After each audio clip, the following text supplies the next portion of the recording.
Hi, my name is Simone. I'm 30 years old. I only recently got divorced and boy was it messy. Allow me to tell you all about it. I met my ex-husband Nick at my best friend's wedding 8 years ago. I remember it was a sunny day and everything was perfect. I was feeling a bit lonely because everyone else had dates. But then I saw Nick. He was standing by the punch bowl looking confident and happy. He had this big smile that made me feel warm inside. He came over and started talking to me. We talked about everything, music, movies, our favorite foods. It felt like we had known each other forever. He made me laugh a lot and I felt so special. We danced together and it was like I was in a fairy tale. After my friend's wedding, Nick asked for my number. I was so excited. We started going on dates every weekend. Dating Nick was amazing. He made me feel like the most important person in the world. He was always so attentive and caring. He would bring me flowers and write me cute little notes. He was always there to cheer me up when I was sad and to celebrate with me when I was happy. I felt so lucky to have him in my life. After 3 years of dating, Nick proposed. He took me to the beach at sunset and got down on one knee. It was the happiest moment of my life. We got married a few months later, and I thought our life together would be just as perfect as our romance had been. Unfortunately, about 3 years into our marriage, Nick started changing. At first, I didn't really notice it. He seemed more distracted and spent a lot of time on his phone or computer. I remember one day I asked him what he was doing and he said he was just watching some videos. I didn't think much of it at the time, although in hindsight, I probably should have asked him more about it. I'm saying that because over time he started making strange comments. He would say things like, "A real man should get what he wants," or "Women need to look good for their men."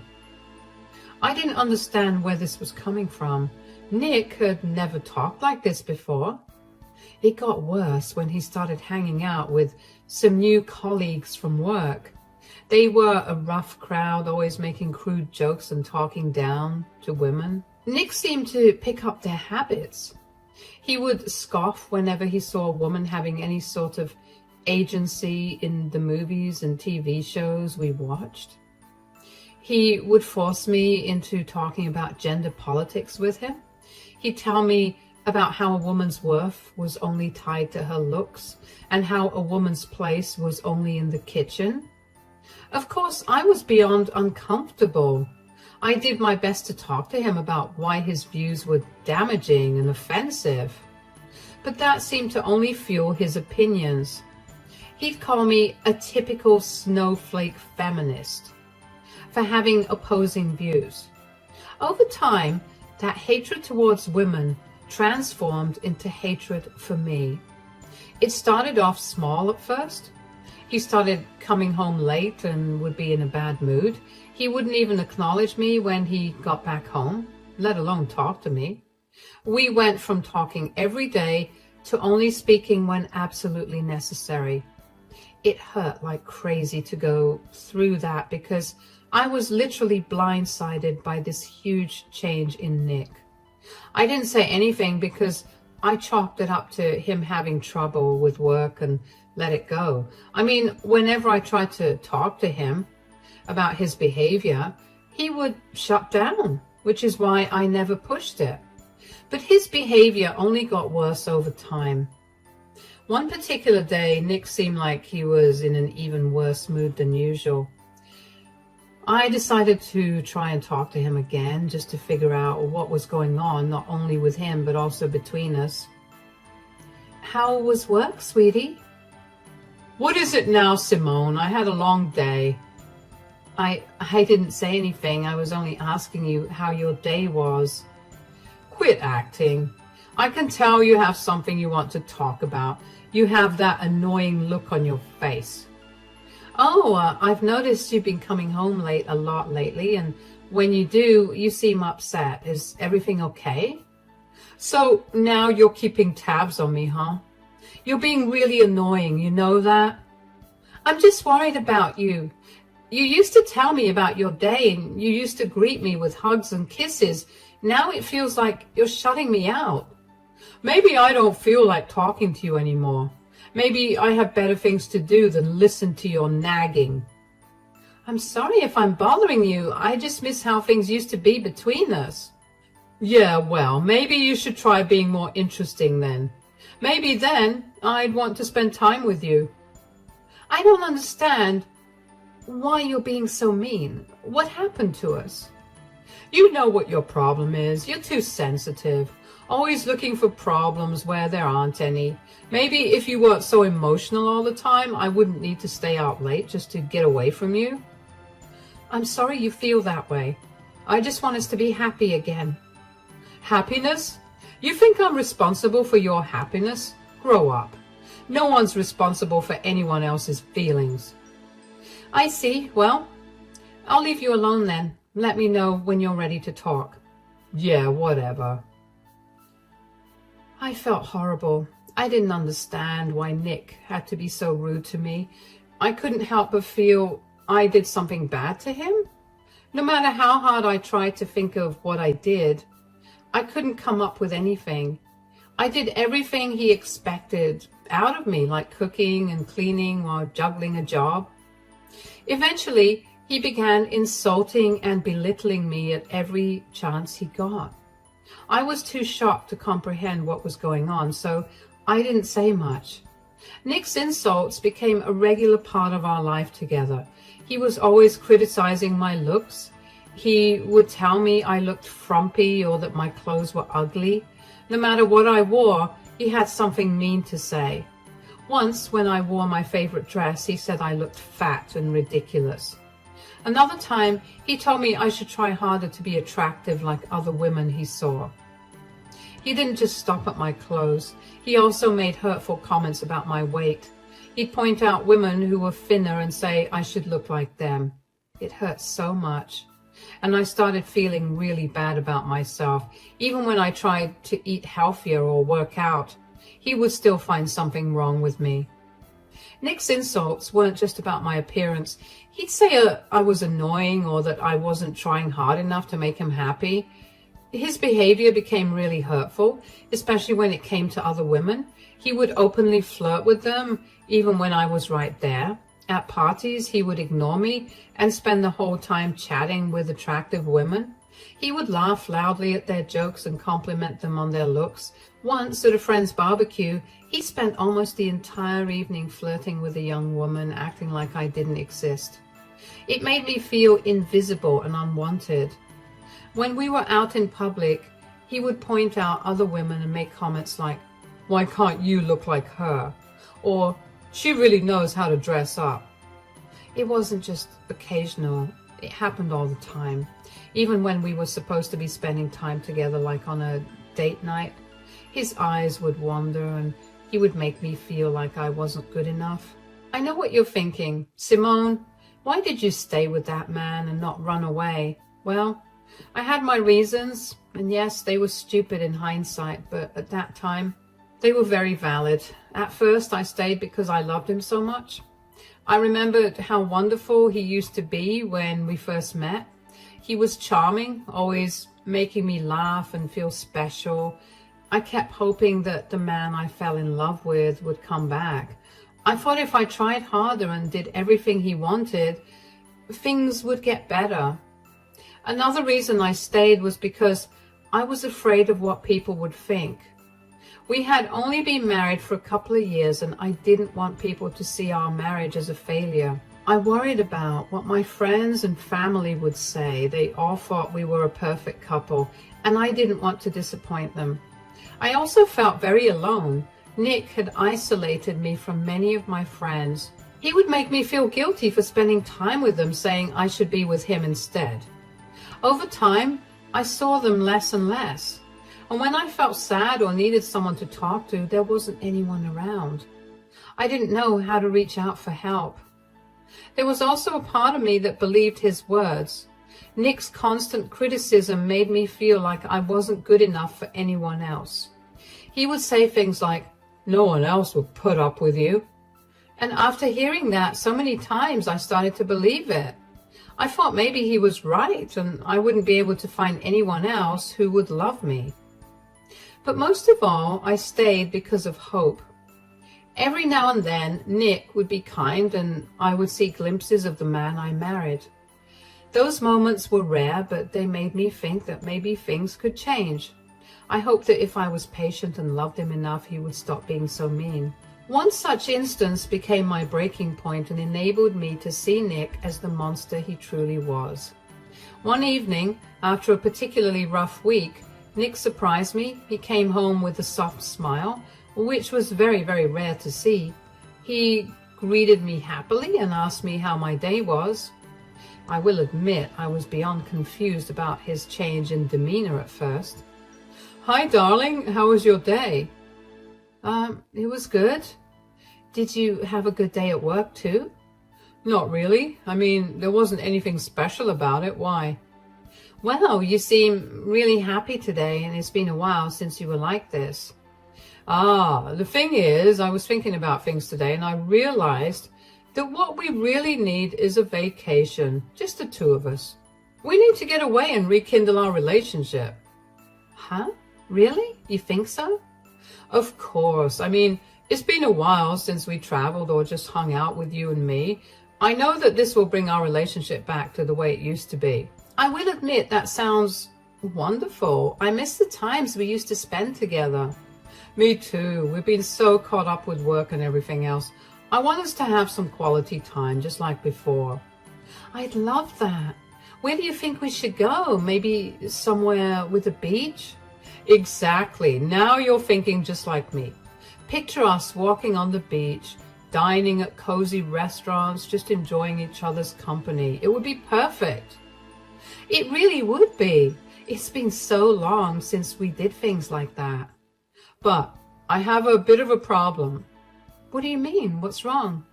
"I have to be honest with you. Work has been slow lately, and I've had some unexpected expenses. Yeah, I know I didn't tell you about them. I only did that because I didn't want to worry you about the expenses. I don't have the money right now to plan this vacation." "Oh, I see. But then why would you bring up your idea when you know that you can't afford it?" "I was thinking, since you've been doing so well at work and you have some savings, maybe you could cover the cost for this trip. I promise I'll make it up to you. This vacation is a way for us to start fresh. I want us to be happy again." It's a lot of money, Nick. I'm not sure if I can afford it all on my own." "I know, but I wouldn't ask it if it wasn't important to me. Think of it as an investment in us, in our future together. I want to make things right between us." "I do want things to be better between us." "Okay, let's do it. I'll figure out the finances. We can make this work." "Thank you. You won't regret this, I promise. We're going to have an amazing time together." "Of course. We're going to have an amazing time together. That's what we've always done best together." Despite knowing that we didn't really have the money for a vacation, I decided to make it happen. I started saving every penny I could. I cut back on personal expenses and worked extra hours whenever possible. I even dipped into my savings, telling myself it was worth it for the sake of our marriage. I spent weeks planning the perfect vacation. I researched destinations, found the best deals on flights and hotels, and planned activities that I thought we'd both enjoy. I wanted everything to be perfect. I booked a beautiful resort by the beach and arranged for a romantic dinner at a fancy restaurant. I even bought some new clothes, hoping to look nice and impress Nick. The day finally came and I was so excited. I had done everything myself, but I was happy to do it if it meant we could be close again. We arrived at the resort and at first things seemed great. Nick was in a good mood and we spent the first day exploring and enjoying the sun. I felt a flicker of the old us, the happiness we used to share. But it didn't last. By the second day, Nick's old habits returned. He started criticizing my clothes, saying they weren't pretty enough for a vacation spot like this. He pointed out other women and said I should try to look more like them. It hurt, but I tried to stay positive because I thought that we were going to slowly work on our relationship. Things only got worse by the pool. Nick stared at other women and made comments about their bodies and clothes. He would loudly ask me why I couldn't look like the attractive women in bikinis. Everyone would stare at me, and I even caught a few people snickering at me. I felt embarrassed and hurt. I couldn't believe he was humiliating me so much at a time when he promised me to be better. But that wasn't all he did. Nick began flirting openly with other women. He'd talk to them, make them laugh, and compliment how they looked. Some of them looked uncomfortable, but Nick didn't seem to care. He kept flirting even when they tried to walk away. It was humiliating. A few women even came up to me and gently warned me about Nick's behavior. They told me that my husband was trying to cheat on me and was making other women uncomfortable. I can't even begin to tell you how ashamed and small I felt. It felt like everyone was watching and judging me. And the worst part was that I wasn't even the one in the wrong. Every time I tried to talk to Nick about it, he ignored me. He'd say I was overreacting and that he was just being friendly. But I knew it was more than that. He was disrespecting me, and it hurt a lot. I felt like I was losing myself, always trying to meet his impossible standards and handle his constant criticism. One evening at the hotel bar, he was flirting with another woman. She looked uncomfortable and kept looking at me. I managed to drag Nick away from the bar, and I snapped.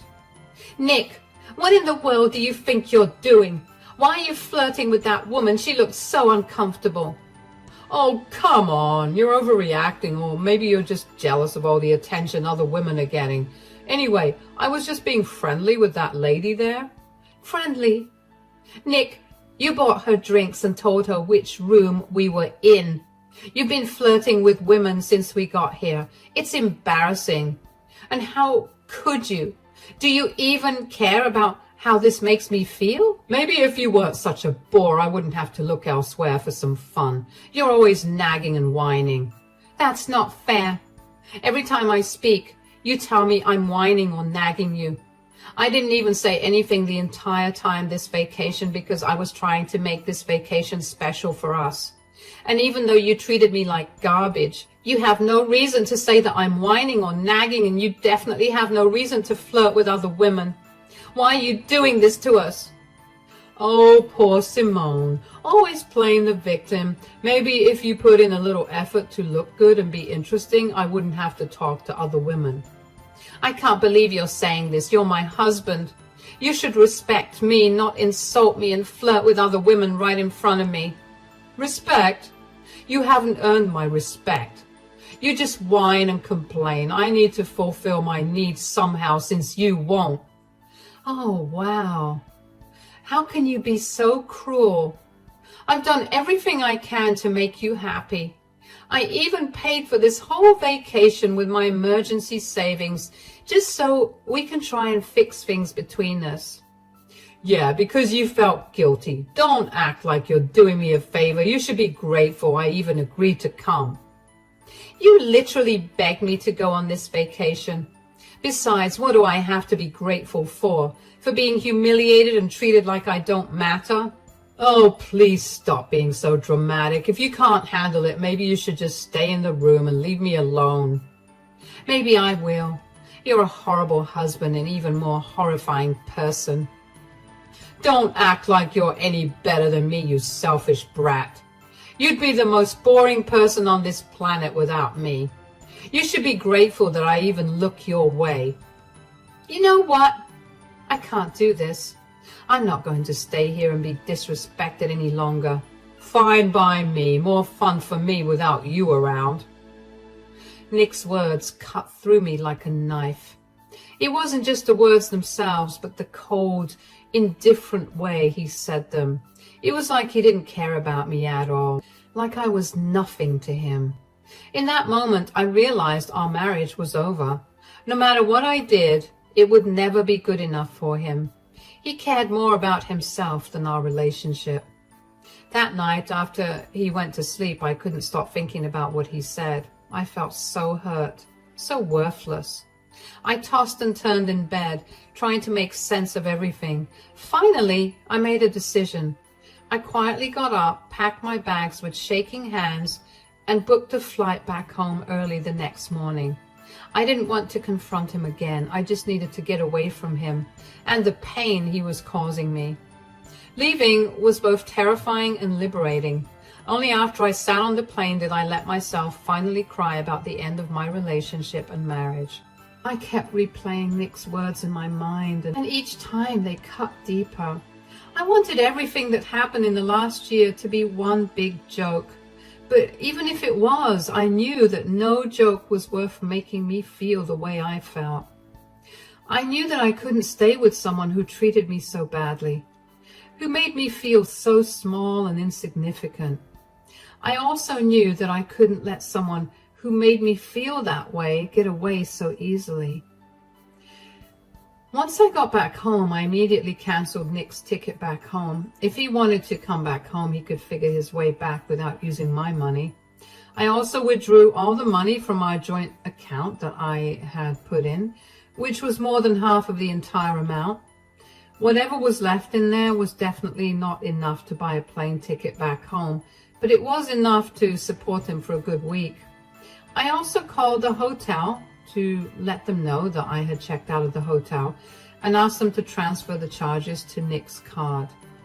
The next thing I did was talk to a divorce attorney and start the filing process for divorce. I also contacted all of our family members and told them all that Nick and I were getting a divorce. I outlined all the reasons for the divorce, and I provided them with the proof that I had gathered over the years. Needless to say, nobody was happy to learn about Nick's true nature. I got a lot of love and support from not only my family, but Nick's as well. Just as I was starting to feel better and at peace, Nick called me. It was a week after I'd come back from the vacation, and even though I knew he would call, I didn't want to pick up. He kept calling me, and eventually I got really annoyed, so I picked the call up. Simone, what in the world's going on? I tried to check my bags in online, but my ticket has been cancelled. The hotel says my card isn't working. They're saying I can't stay here unless I pay now. What did you do? I took out most of the money from our joint account. I cancelled your ticket too. Why would you do that? How am I supposed to get home? How am I supposed to pay the hotel? You hurt me, Nick. Your behavior on this vacation was awful. You flirted with other women right in front of me. You treated me terribly, all while knowing that the only reason you were even on that vacation was because I paid for the entire thing. I don't think it was fair to me that I had to feel like crap the entire time while you got to enjoy yourself. That's no reason to leave me stranded. You're crazy. Fix this now. No, I won't fix it. You crossed the line. You made me feel worthless and humiliated. And now you need to learn what that feels like too. Oh, so this is your revenge. Leaving me stuck here with no way home. Real mature. Call it whatever you want, but this is me standing up for myself. I deserve respect. I won't put up with your mistreatment any longer. All right, you're right. I treated you horribly and I should have been kinder to you. I should have treated you with more respect. I'm sorry, okay? Just send me some money so I can pay for the hotel. I'll figure out the ticket later. I just need to get out of here. Not only is your apology insincere, but it's also late. Your apology will not take away all the hurt you've made me feel. I'm not sending you any money. Figure this out yourself. What am I supposed to do now? I'm stuck here. I don't have any money. Luckily for me, that's not my problem.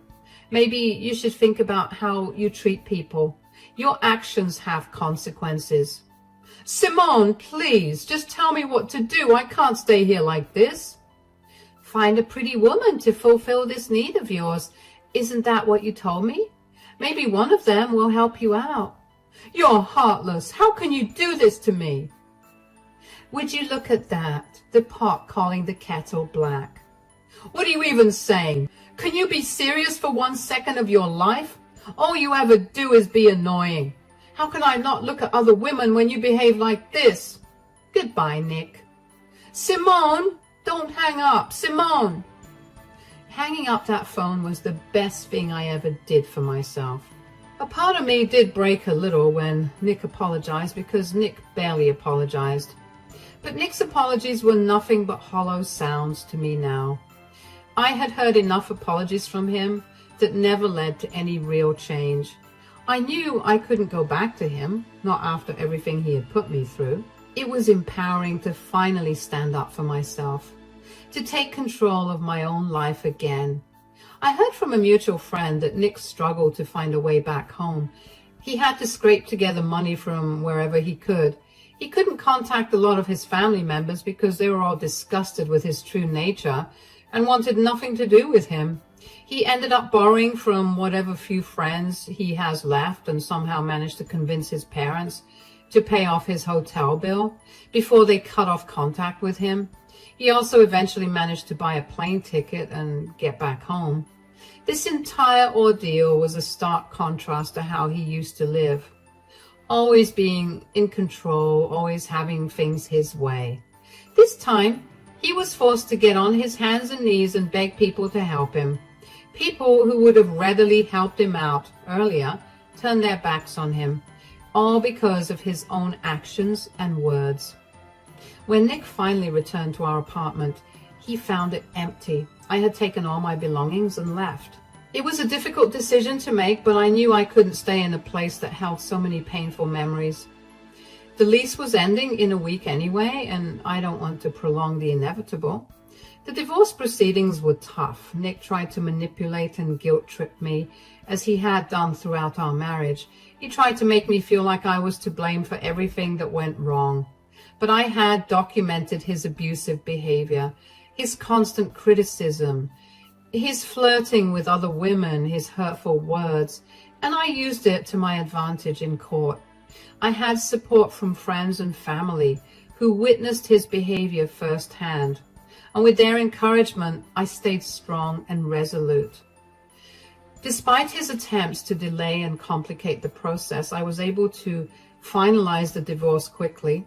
The judge saw through his tactics and ruled in my favor. It was a relief to finally be free from him, to no longer have to endure his toxic behavior. After leaving Nick and finalizing the divorce, my life started to improve in ways I hadn't imagined. I focused on myself, on healing and rediscovering who I was outside of that abusive relationship. I surrounded myself with positive influences, friends who uplifted and supported me. I pursued my interests and hobbies with renewed passion, reclaiming the parts of myself that I had lost during my marriage. On the other hand, Nick's life took a downturn. Without me to support him or enable his behavior, he struggled to adjust. He continued to reach out to me, trying to manipulate his way back into my life, but I remained firm in my decision.